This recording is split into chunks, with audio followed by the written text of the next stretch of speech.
জন্য শত্রুতা এবং আল্লাহ রাব্বুল আলামিনের পক্ষ থেকে মুমিনদের ব্যাপারে কাদেরকে বন্ধু বানানো যাবে না এই ব্যাপারে নিষেধাজ্ঞা আছে। এই বিষয়গুলোতে আজকে আমি আলোচনা করব ইনশাআল্লাহ। কোন জাতি কখনই সফল হতে পারে, কোন জাতি তখনই সফল হতে পারে যখন সে তার শত্রুর ব্যাপারে জানে। শত্রুর খবর যদি সে না জানে, যে কোনো মুহূর্তে শত্রু তাকে বেখবর অবস্থায় আক্রমণ করবে এবং সে শত্রুর ফাঁদ পা দিবে এবং সে ধ্বংস হয়ে যাবে।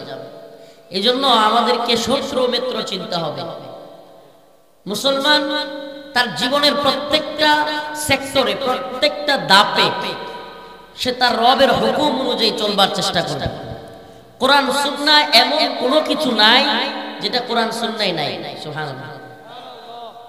দুলনা থেকে কবর পর্যন্ত, দুলনা থেকে কবর পর্যন্ত মানুষের জিন্দেগিতে যা যা প্রয়োজন সবকিছুই কোরআন সুন্নাহয় আছে।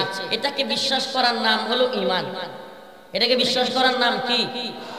দুলনা থেকে কবর পর্যন্ত একটা মানুষের জিন্দেগিতে জন্ম নেওয়ার পরে কি করতে হবে, তার বিয়ে শাদী কিভাবে হবে,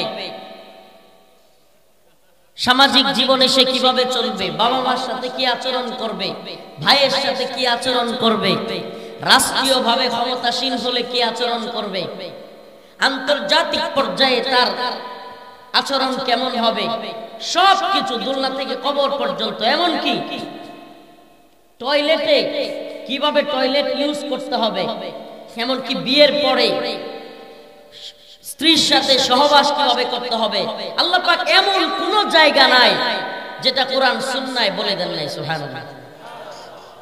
اليوم أكملت لكم دينكم وأتممت عليكم نعمتي ورضيت لكم الإسلام دينا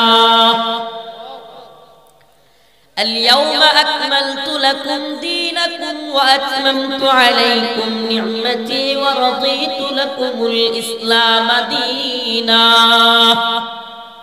আল্লাহ রাব্বুল আলামিন এই দিনকে পরিপূর্ণ করেছেন। এই দিনের মধ্যে যেমনি ভাবে বাড়ানোর সুযোগ নাই, কমানোরও কোনো সুযোগ নাই। কথা বুঝতেছেন? বাড়ানোরও সুযোগ নাই, কমানোরও কোনো সুযোগ নাই। আপনি ইচ্ছা করলেও এই দিনে নতুন করে কোনো কিছু বাড়াইতে পারবেন না, নতুন করে কোনো কিছু কমাইতেও পারবেন না। তার মানে কি? আল্লাহ পাক যা বলেছেন, সুন্নাহ অনুযায়ী রাসূল যা বলেছেন, আমাদের জিন্দেগিতে তাই করতে আমরা বাধ্য। আমরা কি এই কথাটা অনেকে বুঝে না। নামাজ পড়া কিংবা সমস্ত বিধান পালন করা এগুলো কি ঐচ্ছিক নাকি আল্লাহর পক্ষ থেকে বাধ্যতামূলক? নিজের মন চাহি মতো জিন্দেগি করবার ইসলামে কোনো সুযোগ আছে? ইসলাম শব্দের অর্থ অনেকেই ব্যাখ্যা করে শান্তি।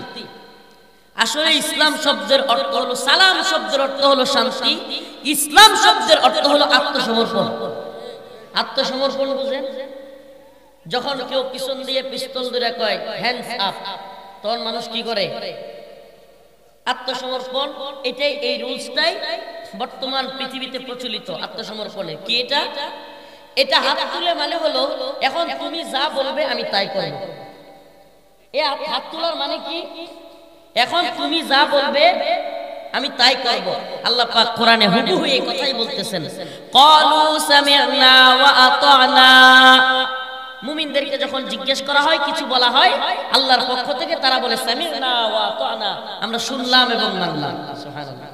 আমরা শুনলাম এবং, তার মানে মুমিনের সিফাত হলো শোনা এবং মানা। বাস, এখানে আর কোনো তাকাল্লুফ নাই, কোনো ধরনের কাহিনী নাই, কিলোকাল নাই। আল্লাহ বলেছেন ব্যাস মেনে নিতে হবে। আল্লাহ বলেছেন জিহাদ করা, কিতাল করা তোমাদের উপর ফরজ। এত ব্যাখ্যার দরকার নাই, কি লেগে ফরজ, এটার লাগি ওইটার লাগি। আল্লাহ বলছেন অমুকরে মারা ফরজ, মারা ফরজ। আল্লাহ কইছে হ্যাঁ। এখন ভুল ব্যাখ্যা করবেন। আমার ভাই সাইফুল ইসলাম আলিফকে যারা হত্যা করছে, আপনার কি মনে হয় ওইগুলোরে যদি হত্যা করা হয়, এটা আল্লাহর পক্ষ থেকে কিসাসের বিধান হয়, এটা কি ভুল হবে? ভুল হবে?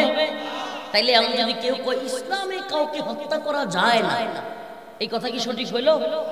হ্যাঁ, আল্লাহ পাক যা বলেছেন আপনার বুঝে আসুক বা না আসুক, এটাকে সন্তুষ্ট চিত্তের সাথে মেনে নেওয়ার নাম হলো ঈমান। এবং আপনি যখন এভাবে মেনে নিতে পারবেন তখনই আপনি মুসলমান।